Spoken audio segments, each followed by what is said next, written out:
Yousef al-Otaiba has been described as a political power player with growing influence, but the UAE's ambassador to the United States has found himself in the spotlight for the wrong reasons. For the second time in a week, his emails have been leaked to the Huffington Post website. Within hours of the contents being made known, the UAE, Egypt, Saudi Arabia, Bahrain, and Yemen severed diplomatic ties with Qatar. The leaked emails include one in 2015 when the ambassador wrote to a member of the American think tank, the Atlantic Council, saying Qatar was meddling in Egypt's affairs by supporting the Muslim Brotherhood, now considered a terrorist group by Egypt. In another, Otaiba described football's world governing body, FIFA, and Qatar as poster children for corruption. Qatar is hosting the 2022 World Cup, and several emails shed light on funding for think tanks that research policy in the US. In one exchange with the Atlantic Council president, payments from the UAE government are discussed. The Huffington Post says it has not been able to confirm the source of the leaks and whether it is American. However, the website says the source did say it is not personally opposed to Qatar or the UAE and supports US President Donald Trump for his America First policies. It's not known at this stage whether further email leaks can be expected in the coming days. Renee O'Day, Al Jazeera. Now, Turkey's Foreign Minister Mevlut Cavusoglu says dialogue must continue between Qatar and its Arab neighbours. It's a really sad development for us. We see the alliance of Gulf countries as our alliance, and we contribute to this. We have many common problems such as ISIL, radicalism and Islamophobia. We need to fight against sectarianism in our region as well. Of course, countries can have different perspectives, but the dialogue must continue to solve problems in a peaceful way.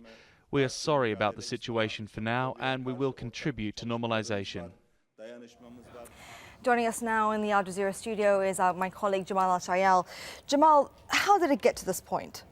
Well, Rahila, it's important to note exactly the sources of this problem. The problem essentially stems between a different point of view between Qatar on the one hand and the United Arab Emirates and Saudi Arabia on the other hand. And the difference is over, very simply, the developments that the Arab world witnessed in 2011, the Arab Spring, and the calls for freedom. Essentially, Qatar undertook or adopted the policy that it was in support of those millions of people who took to the streets in Tunisia, in Egypt, and Libya, calling for democracy and freedom and reform, whereas the United Arab Emirates and Saudi Arabia were amongst those who were vehemently against the Arab Spring, or the so-called Arab Spring, and in fact invested billions of dollars in terms of propping up either the military regime in Egypt or countering the revolutions in other countries. That's spilled over now into other things, but this is the source of the problems. The question obviously is that this sudden escalation that took place within the space of just 24 hours, that's what caught a lot of people by surprise, because it was largely unprovoked, particularly as Qatar hasn't really changed its policies in any way. In fact, actually, it's been trying to warm up with Saudi Arabia and Riyadh over the past couple of years. It's been an integral part in the Saudi-led coalition against the Houthi rebels, which essentially conducted the coup in Yemen. And that's why it's very surprising as far as Doha is concerned, because it sees that this was not only unprovoked, but it is a sign of aggression. Essentially, what's taking place right now, so we're very clear, is that there is a siege being imposed on Qatar, land, air, and sea.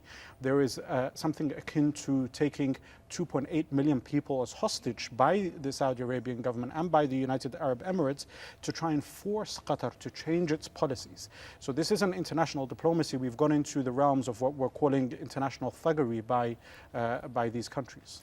So we also heard from Kuwait earlier today saying that they were willing to try to see if they could act as a mediator in the situation. How far can they really bring these two sides together? Well, the Emir of Kuwait has been dubbed in the Gulf as the wise man of the region. He, out of all the leaders, will appreciate the difficulty that comes about when there's instability in the region, because he was around when the first Gulf War took place in 1991, and he knows that instability in the Gulf essentially burns everybody's fingers, and therefore it's in nobody's interest. But the question is how willing, not how successful will he be, it is how willing will the United Arab Emirates and certain sections within the Saudi royal family, particularly the Deputy Crown Prince Mohammed bin Salman, how willing they will be to listen to reason. Because as it looks now, and as we've seen in the leaks of these emails from the UAE ambassador to the United States, Abu Dhabi has been in overdrive, very aggressive in its foreign policy. They have put a target on Qatar, essentially, and they have been uncompromising in the way in which they've gone about trying to attack it, discredit it, and escalate. So for any sort of mediation to work, the conditions obviously need to be set that there has to be a mediator. We have Kuwait, we have Turkey and other countries as well, but more importantly, there has to be a willingness for reason to be heard. All right, Jamal Ashal, thank you very much indeed for your analysis and your time. Let's